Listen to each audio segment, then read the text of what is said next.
ညီမလိုပဲအပင်ကြီးမြန်အောင်စိုက်ချင်လားဒီနေ့ hydroponic နည်းနဲ့ကာဇုံရွက်စိုက်နည်းကိုပြပေးမယ်ပထမဆုံးရေပါတဲ့ container တစ်ခုပြင်ဆင်ပါ Plastic box.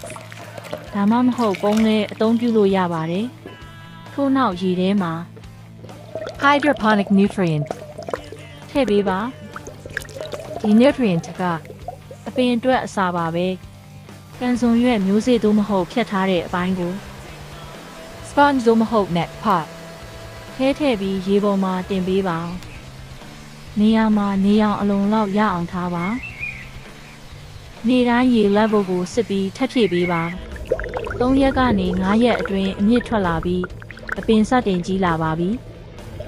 9ရက်အတွင်းဒီလိုလှပပြီးစားလို့ရတဲ့ကစုံရွက်ရရှိနိုင်ပါတယ်ဒီလို farming tips တွေထပ်ကြည့်ချင် subscribe လုပ်ပြီး like share လုပ်ဖို့လည်းမမေ့ပါနဲ့